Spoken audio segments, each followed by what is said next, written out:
দেশের চলমান পরিস্থিতি অল্পদিনে নিয়ন্ত্রণে না আসলে দ্রুতই সেনা শাসন জারি করা হবে বলে জানিয়েছেন সেনাপ্রধান ওয়াকারুজ্জামান। এই বর্তমান অস্থিতিশীল পরিস্থিতিতে সেনাবাহিনী কি চাইলে সামরিক আইন জারি করতে পারবে?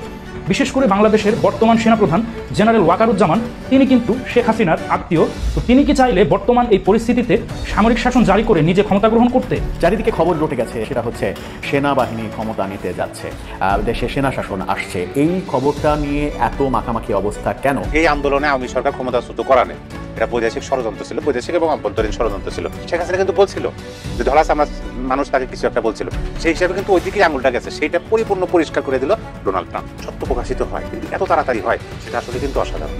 গাইবান্ধায় দুর্বৃত্তদের ছুরিকাঘাতে বৈষম্যবিরোধী ছাত্র আন্দোলনের তিনজন প্রধান নেতা এখন মৃত্যুর সাথে পাঞ্জা লড়ছে। ঘটনা যুবলীগ ছাত্রলীগ লড়াইছে, যে ঘটনার পিছনেও যুবলীগ ছাত্রলীগ আওয়ামী লীগ। আজকের এই বাংলাদেশ যদি আপনি মনে করেন যে ঠিক করতে চান, তাহলে এই মুহূর্তে শেখ হাসিনাকে ছাড়া এই বাংলাদেশ আপনার ঠিক করা সম্ভব না। যারা উপদেষ্টা পরিষদে রয়েছে তারা কিন্তু আপনার হাইকোর্টের একটি পাওয়ার নিয়ে তারা একটা উপদেষ্টা পরিষদ গঠন করেছে এই রাষ্ট্রটিকে আপনার চালানোর জন্য, কিন্তু ইতিমধ্যে তারা তো এই রাষ্ট্র পরিচালনা করতে ব্যর্থ হয়ে গেছে, তারা তো পারতেছে না। তাহলে এখন কি করবেন?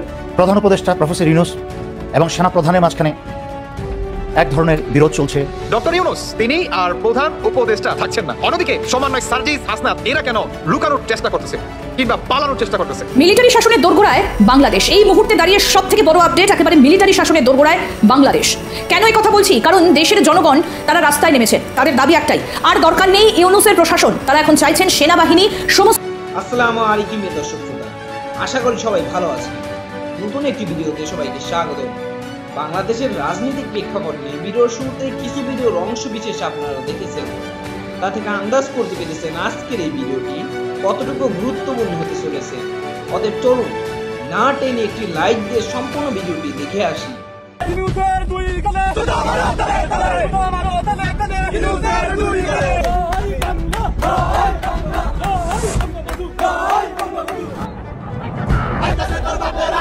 মিলিটারি শাসনের দোরগোড়ায় বাংলাদেশ। এই মুহূর্তে দাঁড়িয়ে সবথেকে বড় আপডেট, একেবারে মিলিটারি শাসনের দোরগোড়ায় বাংলাদেশ। কেন এই কথা বলছি? কারণ দেশের জনগণ তারা রাস্তায় নেমেছে, তাদের দাবি একটাই, আর দরকার নেই ইউনূসের প্রশাসন। তারা এখন চাইছেন সেনাবাহিনী সমস্ত ক্ষমতা নিজেদের হাতে তুলে নিন।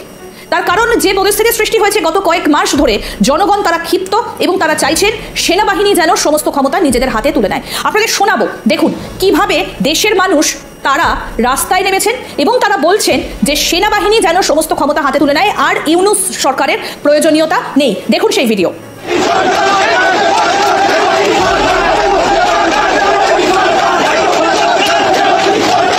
সেনা শাসন আসছে, সেনাবাহিনী ক্ষমতা নিচ্ছে, এই কথা চাউর হওয়ার, গতকাল থেকে এই কথা আলোচনা হওয়ার কারণটা কি? আমরা গতকালকে দেখলাম যে সেনাবাহিনীর প্রধান তিনি সেনা সদস্যদের উদ্দেশ্যে ভাষণ দিলেন। সেনা নিবাসী একটা প্রোগ্রাম হলো, সেখানে সেনা সদস্যদের উদ্দেশ্যে তিনি বললেন যে যতদিন পর্যন্ত না নির্বাচিত সরকার আসছে ততদিন পর্যন্ত সেনা সদস্যদের খুবই সতর্কতার সঙ্গে তাদের কার্যক্রম চালাতে হবে। অর্থাৎ এটা তিনি মোটামুটি নিশ্চিত করে দিয়েছেন যে নির্বাচিত সরকার না আসা পর্যন্ত সেনাবাহিনী মাঠে থাকছে, সেনাবাহিনী ব্যারাকে ফিরছে না। এটা নিশ্চিত যে সেনাবাহিনী ব্যারাকে ফিরছে না। তিনি এটাও বলেছেন যে দীর্ঘ সময় ধরে সেনাবাহিনী বিভিন্ন ধরনের কার্যক্রমের সঙ্গে জড়িত, যদিও এটার কোনো কথা ছিল না, কিন্তু উদ্ভূত পরিস্থিতিতে সেনাবাহিনীকে দীর্ঘ সময় মাঠে কাজ করতে হচ্ছে।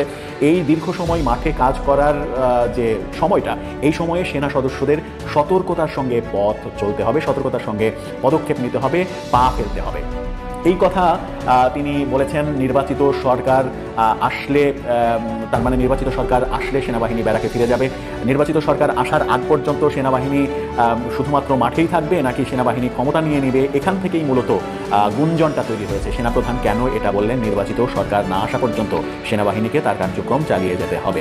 তার মানে কি এক ধরনের প্রস্তুতি চলছে সেনাবাহিনীর সরকারি ক্ষমতা নেয়ার ব্যাপারে, নাকি এটা স্রেফ গুজব?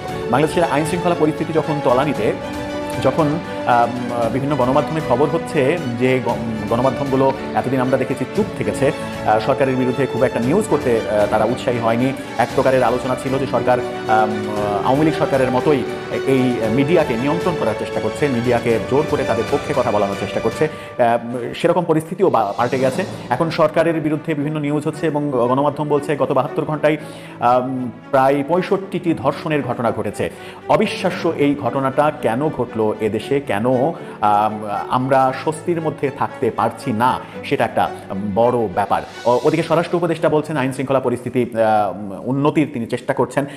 চেষ্টা যে কিভাবে করছেন, অনেকে বলছেন স্বরাষ্ট্রমন্ত্রী বসে বসে ডিমে তা দিচ্ছেন আর বলছেন চেষ্টা করছেন। পরিস্থিতি খুবই ঘোলাটে। এদিকে প্রধান উপদেষ্টার প্রেস সচিব তিনি গতকালকে দেখলাম যে প্রেস ব্রিফিং করলেন। প্রেস ব্রিফিং করে তিনি বললেন যে পেট্রোল টহল বাড়ানো হচ্ছে এবং যৌথ বাহিনীর পেট্রোল টহল হবে, অর্থাৎ যে কোনো জায়গায় পেট্রোলে গেলে সেখানে পুলিশ, বিডিআর, সেনাবাহিনী সবাই একসাথে পেট্রোলে যাবে এবং ঢাকা শহরে যানজটের কারণে দ্রুত এক জায়গায় পুলিশ পৌঁছাতে পারে না, আইন শৃঙ্খলা রক্ষাকারী বাহিনী পৌঁছাতে পারে না, সেই কারণে আইন শৃঙ্খলা রক্ষাকারী বাহিনীকে বাইক সরবরাহ করা হবে। তারা যেন মোটরসাইকেলে করে 2 জন দ্রুত ঘটনাস্থলে পৌঁছাতে পারে। বাইকগুলো পারচেজ করা, অর্থাৎ কেনার প্রস্তুতি চলছে। কবে কিনবেন, কবে বাইক দেবেন, কবে সেই বাইকে চড়ে আইন শৃঙ্খলা বাহিনী দ্রুত ঘটনাস্থলে পৌঁছাবেন।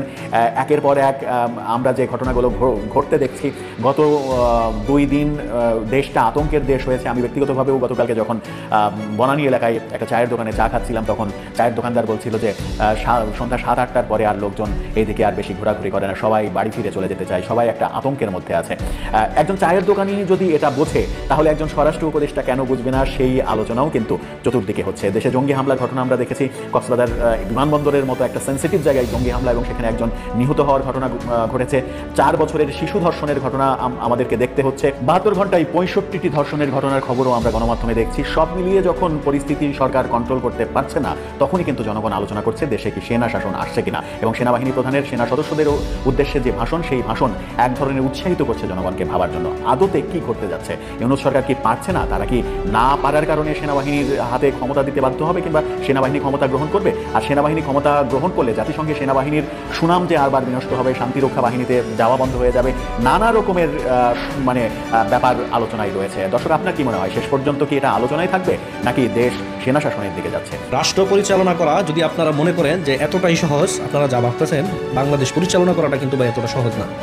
আজকের এই বাংলাদেশ যদি আপনি মনে করেন যে ঠিক করতে চান, তাহলে এই মুহূর্তে শেখ হাসিনাকে ছাড়া এই বাংলাদেশ আপনার ঠিক করা সম্ভব না। কেন সম্ভব না, আমি আপনাদেরকে কিছু যুক্তি দিয়ে বোঝানোর চেষ্টা করব। আপনারা যারা শেখ হাসিনা সরকারের পদত্যাগ দাবি করেছিলেন, যে শেখ হাসিনা সরকার পদত্যাগ করুক, আমরা 1 দফা দিয়েছি। ওই 1 দফা দেওয়ার পরে যদি শেখ হাসিনা সরকার রাষ্ট্রপতির কাছে অথবা আপনার স্পিকারের কাছে ক্ষমতা হস্তান্তর করতো এবং কি পদত্যাগ করতো, তারপরেও কিন্তু শেখ হাসিনার হাতে প্রায় 3 মাস সময় থাকতো। এই 3 মাস সময়ের ভিতরে বাংলাদেশে একটি নির্বাচন দেওয়া লাগতো। এই নির্বাচন হওয়ার পরে যদি শেখ হাসিনার দল আওয়ামী লীগ ভোটে নির্বাচিত হয়ে যদি আপনার সংসদে আসতে পারতো, তাহলে কিন্তু আবারও তারা সংসদে এসে কথা বলতে পারতো। যদি সেখানে বিএনপি আসতো, বিএনপিও পারতো, আর অন্যান্য দলও পারতো। কিন্তু আপনারা সেই প্রক্রিয়াতে না গিয়ে গোটা বাংলাদেশকে আপনারা সন্ত্রাসী কায়দায় দখল করে ফেলছেন। না হয়েছে শেখ হাসিনার পদত্যাগ, না করছে শেখ হাসিনা আপনার সংসদ বিলুপ্ত। শেখ হাসিনা বলে নাই সংসদ বিলুপ্ত করার জন্য, রাষ্ট্রপতির পাওয়ারে সংসদ বিলুপ্ত করা হয়েছে। রাষ্ট্রপতির পাওয়ারে সংসদ বিলুপ্ত ঘোষণা করা হয়েছে। কিন্তু আপনি দেখবেন যারা উপদেষ্টা পরিষদে রয়েছে, তারা কিন্তু আপনার হাইকোর্টের একটি পাওয়ার নিয়ে তারা একটি উপদেষ্টা পরিষদ গঠন করেছে এই রাষ্ট্রটিকে আপনার চালানোর জন্য। কিন্তু ইতিমধ্যে তারা তো এই রাষ্ট্র পরিচালনা করতে ব্যর্থ হয়ে গেছে, তারা তো পারতেছে না। তাহলে এখন কি করবেন? শেখ হাসিনার যে ক্ষমতা সেটি এখন বৈধ। শেখ হাসিনাকে ক্ষমতা ফিরিয়ে দেওয়া হোক, 15 দিনের ভিতরে এই রাষ্ট্র আগের জায়গায় ফিরে আসবে। আমি আপনাদেরকে চ্যালেঞ্জ দিয়ে বললাম যে 15 দিনের ভিতরে এই রাষ্ট্র আগের জায়গায় ফিরে আসবে। আপনারা যা পাপ করছেন 5 তারিখের পর থেকে এবং কি 5 তারিখ থেকে আপনাদেরকে ক্ষমা করে দেওয়া হবে। কিন্তু আপনারা যদি এর কাল ক্ষেপণ করেন এবং কি বিলম্ব করেন, দেখবেন দেশের পরিস্থিতি দিন সেদিন এতটাই খারাপ হবে যেগুলোর পরিস্থিতি মোকাবেলা করার মতন ক্ষমতা আপনাদের থাকবে না। কারণ দেশ ইতিমধ্যে অভিভাবক শূন্য, রাষ্ট্র এখন ক্ষমতা ছাড়া। এখন এই রাষ্ট্রের সবাই এখন যার যার স্বাধীন মতো চলতেছে, কিন্তু এই রাষ্ট্রের কিন্তু আইনকে কেউ তোয়াক্কা করতেছে না, এই রাষ্ট্র ব্যবস্থাকেও কেউ কিন্তু আপনার তোয়াক্কা করতেছে না। তার মানে এই রাষ্ট্র একটি নরকে পরিণত হয়ে গেছে ইতিমধ্যে। যদি এই রাষ্ট্রকে আপনার সঠিকভাবে পরিচালনা করতে হয়, তাহলে আপনাকে অবশ্যই শেখ হাসিনার হাতে ক্ষমতা হস্তান্তর করতে হবে, এই অবৈধ ইউনূস সরকারকে। তারপর এই শেখ হাসিনা বাংলাদেশে যে পরিস্থিতি রয়েছে এগুলো নিয়ন্ত্রণ করে একটি নির্বাচন দিবে। যদি এরকম না হয়, আপনি দেখবেন যে বাংলাদেশের পরিস্থিতি আরও ভয়াবহ হয়ে যাবে। কারণ সংবিধান অনুযায়ী এখনও শেখ হাসিনা বাংলাদেশের বৈধ প্রধানমন্ত্রী, যা কিনা উনি এখনও দাবি করতে পারেন, বা দাবি ইতিমধ্যে উনি করেছেন। দেশের জনগণও জানে যে শেখ হাসিনাই বাংলাদেশের এখনও বৈধ প্রধানমন্ত্রী রয়েছে। এতএব কাল বিলম্বনা না করে শেখ হাসিনার হাতে ক্ষমতা হস্তান্তর করা হোক দ্রুত সময়। এই রাষ্ট্র মাত্র 15 দিনের ভিতরে দেখবে যে আগের স্বাভাবিক অবস্থায় ফিরে আসবে।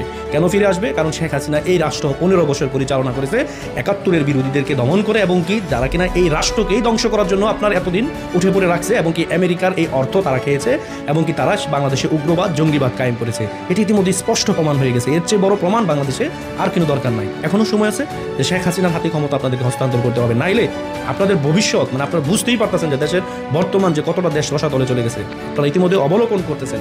এই দেশের জনগণকে বলবো যে আপনারা অচিরেই আপনারা ঐক্যবদ্ধ হন। আমার মতো বাংলাদেশের অনেকেই ভাবছিল যে এই অন্তর্বর্তী সরকারের যারা উপদেষ্টারা আছেন তারা হয়তো আগামী দিনের জন্য অনেক উদাহরণ তৈরি করে যাবে, কিন্তু সবার ধারণা ভুল, এগুলা কিচ্ছু হবে না। কারণ মেইন কারণটা হচ্ছে কি, ধরেন জাতি তো বাঙালি, শরীরের ভিতরে চর্বি, সারা দেশ জুড়ে এই যে অস্থিতিশীল পরিবেশ, এরপরেও স্বরাষ্ট্র উপদেষ্টা মোটা আছে, আমরা গন্ডার আছে আমরা পুরো শরীরে। আমরা জানতাম আর্মি পার্সন যারা থাকেন খুব সেন্সিটিভ, বাট দিনের বেলা দেখলাম আলাদা পদত্যাগ করলেন না, আলটা শব্দ আওয়ামী লীগের ঘাড়ে চাপা দিচ্ছে। তা আপনি কি করতেছেন? আওয়ামী লীগ অপরাধ করতেছে, তা আপনি করতেছেন কি? একটা আগে যেমন হয়ে যেত সব জঙ্গি জামাত শিবির, এখন যাই হয় আওয়ামী লীগ, তাই না? আপনার পদত্যাগ করা উচিত। ঘটনা ঘটছে অন্য জায়গায়, গাইবান্ধায় দুর্বৃত্তদের ছুরিকাঘাতে বৈষম্য বিরোধী ছাত্র আন্দোলনের 3জন প্রধান নেতা এখন মৃত্যুর সাথে পাঞ্জা লড়ছে। ঘটনা যুবলীগ ছাত্রলীগ ঘটাইছে, এটা আবার চলে আসছে যে ঘটনার পিছনেও যুবলীগ ছাত্রলীগ আওয়ামী লীগ। আর আহতদের মধ্যে সংগঠনটির জেলা শাখার যুগ্ম আহ্বায়ক শরীফুল ইসলাম আকাশের অবস্থা খুবই গুরুতর। প্রত্যক্ষদর্শী এবং সূত্র বলছে, গতকালকে রাত 9:30টার দিকে শহরের স্বাধীনতা প্রাঙ্গণ মাঠে বাণিজ্য মেলায় প্রকাশ্যে এই হামলার ঘটনা ঘটছে। একদম স্ট্যাপ করছে, ফায়ারাবলস প্যাটের নিচে উজুরি মজুরি। মাসব্যাপী বাণিজ্য মেলার শেষ দিনে ছাত্রনেতা শরীফুল ইসলাম আকাশ, মেহেদি হাসান, যুগ্ম সদস্য সচিব শেফাউর রহমান তারা মেলায় ঘুরতে যান। এ সময় একটি দোকানে এক নারীকে হেনস্থা করা হচ্ছিল দেখে তারা বাধা দেন। এতে ক্ষুব্ধ হয়ে একদল দুর্বৃত্ত তাদের উপর হামলা চালায়। হামলাকারীদের ছুরিকাঘাতে 3 জনেই গুরুতর আহত হয়। শরীফুল ইসলামের পেটের একটু উপর থেকে প্রায় 50টি সেলাই দেওয়া লাগছে, অন্য 2 জনকেও চিকিৎসা দেওয়া হচ্ছে। আর এই ঘটনার প্রতিবাদে রাতেই শহরের ডিবি রোডে বিক্ষোভ করে বৈষম্য বিরোধী ছাত্র আন্দোলনের নেতাকর্মীরা। পরে রাত 12টার দিকে তারা গাইবান্ধা সদর থানা ঘেরাও করে হামলাকারীদের দ্রুত গ্রেফতারের দাবি জানান। সংগঠনটির গাইবান্ধা জেলার শাখার যিনি আহ্বায়ক আছেন মাসুদ, তিনি বলছেন, ছাত্রলীগ যুবলীগের সন্ত্রাসীরা এই ঘটনা ঘটিয়েছে, আর গণতান্ত্রিক আন্দোলন দমনের একটি ন্যাক্কারজনক প্রচেষ্টা আমরা দাবি জানাই। আর ওসি সাহেব বলছেন, এই ঘটনায় 3 জনকে আটক করছে, বাকিদের আটকের চেষ্টা চলছে। দেশ জুড়ে বিশাল নৈরাজ্য বিশৃঙ্খলা চলছে। আমরা ভাবি যে না ভাই, আগের যারা ছিল লুটপাটকারী রাজনীতিবিদ খুবই খারাপ, এখন যারা বসছে আমরা অনেক ভালো। তারপর দেখছেন ক্ষমতার চেয়ার খুব আলাদা জিনিস। এই যে এত আলোচনা সমালোচনা, এরপরেও এই রূপটার কোনো প্রতিক্রিয়া আছে? লঙ্কায় যে যায় সেই রাবণ হয়। দূর থেকে মনে করলেন গরিব অবস্থায় থাকা একটা বড় লোকদের দোষ হয়, আর চেয়ারে বসে দিলে গরিব যখন মনে করলেন যে অযোগ্য যোগ্যটা জায়গা পাইয়া যাক, আউলাই যায় ভাই। অনেকের নমুনে আমরা দেখছি। আসিফ নজরুল স্যার সারা বছর কি মিষ্টি মিষ্টি কথা বলতেন, এখন তিনিই তো সরকার। কি মানে কি করছেন? কোথায় কি হচ্ছে? সংস্কার সংস্কার মানে কি? সংস্কার কি? আমরা কি দেখছি? সংস্কার আর উন্নয়ন আওয়ামী লীগ। আমি আশা করি সম্পূর্ণ ভিডিওটি দেখেছেন এবং বাংলাদেশের রাজনৈতিক প্রেক্ষাপট নিয়ে আপনার কি মতামত অবশ্যই কমেন্ট বক্সে জানিয়ে যাবেন। ভিডিওটি ভালো লেগে থাকলে শেয়ার করতে ভুলবেন না। আমাদের এই চ্যানেলে নতুন হয়ে থাকলে চ্যানেলটি সাবস্ক্রাইব করে চ্যানেলের পাশে থাকবেন। আর যারা ইতিমধ্যে চ্যানেলটি সাবস্ক্রাইব করেছেন তাদেরকে অসংখ্য ধন্যবাদ। দেখা হবে নতুন কোনো ভিডিও নিয়ে, ততক্ষণ সবাই সুস্থ থাকবেন। আল্লাহ হাফেজ।